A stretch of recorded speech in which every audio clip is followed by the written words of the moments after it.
Hello everyone. This week's weekly rental is a Toyota Camry SE four-door sedan in this really nice off-white grayish color on 18-inch rims with an aggressive styling all around.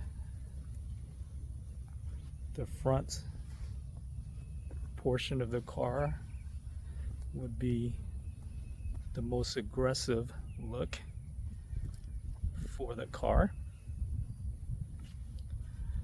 The sedan is powered by an inline V4 engine that produces adequate power on the road. Let's go ahead and take the full walk around of the car.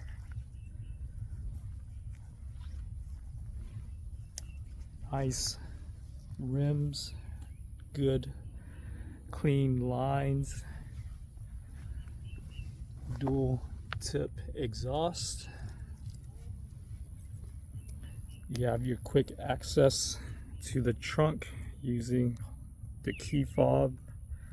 Just hold it down for 2 seconds, pops right up with a nice spacious trunk area.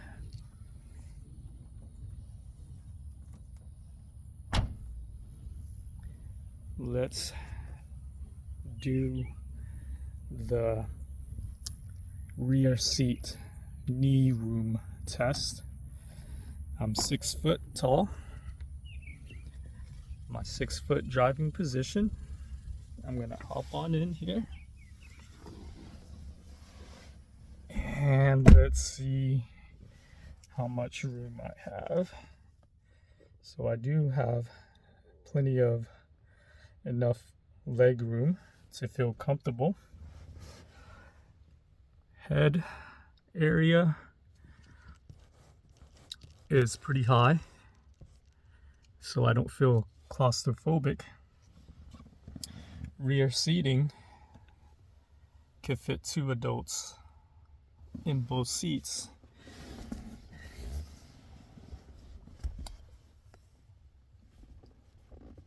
Folding down center armrest with cup holders.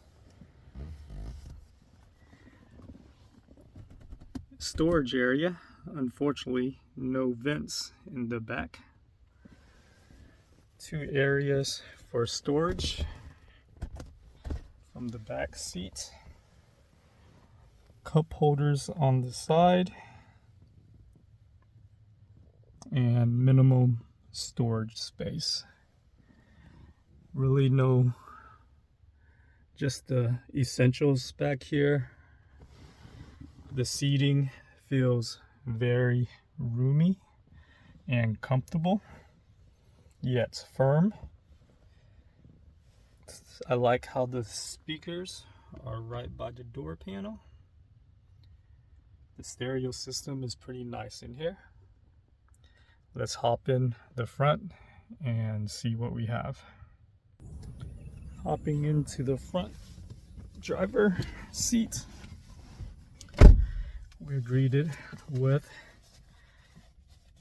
analog speedometer intact and a digital information gauge in the dash.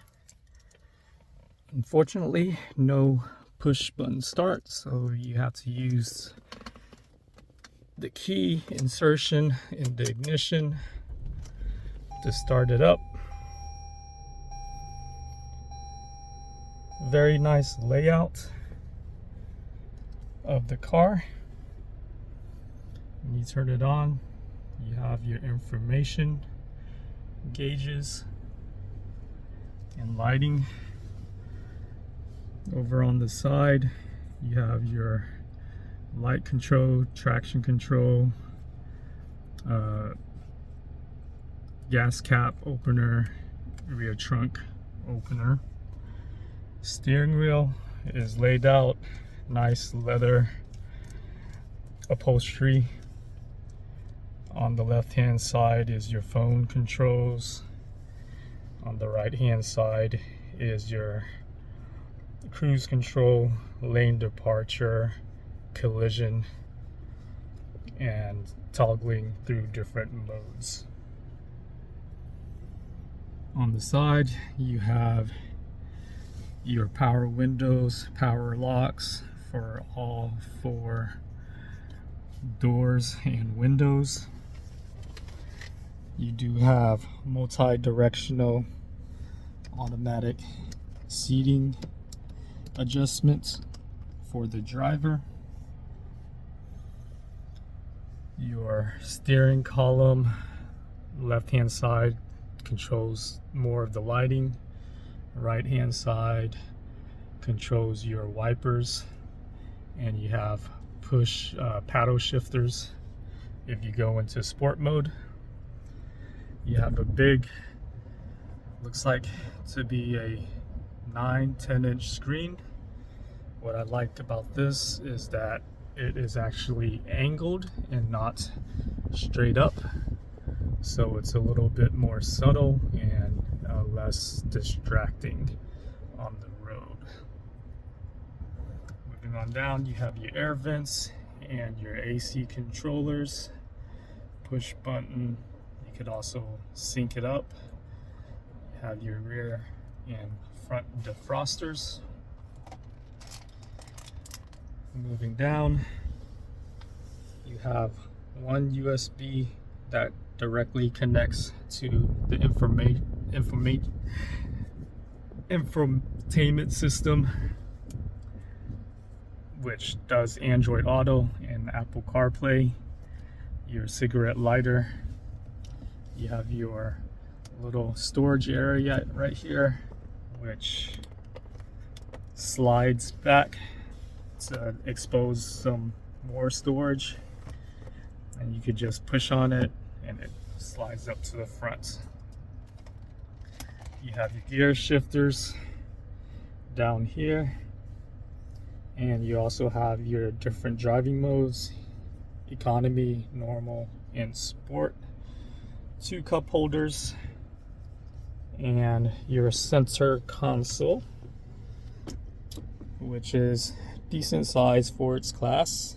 And you also get an extra USB-A and a USB-C charging, fast charging, but it doesn't connect to the infotainment system. Your glove compartment is pretty standard size, maybe on the tight end, but it's enough to fit some things in there. It is wrapped in hard vinyl plastic. Looks traditional Toyota styling. Up at the front or the top, you have your buttons for lighting and push for shades. Speaking of shades or sunglasses, you do have vanity lights, and that goes along with the mirror. Once you slide it, it actually turns on. And of course, you also have your extra shade extender, so when you have it on the side, you'll be able to block out some more light on there. Headroom is pretty nice. Seats in the front are very comfortable, and again, like the back, it is very firm. I do not get tired while driving it. So, but then again, this week I was just driving within the city, so really no long distance. Speaking of that, let's take her on the road and talk about how she drives. All right, so you do have your rear camera for backing up for convenience. Works pretty well. Has the alignment so you could easily reverse park.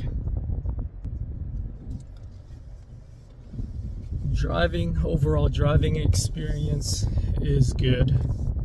Nothing really stands out too much, and nothing really falls behind too much either. The steering is very sharp and responsive. The power band is there, but it's very top end.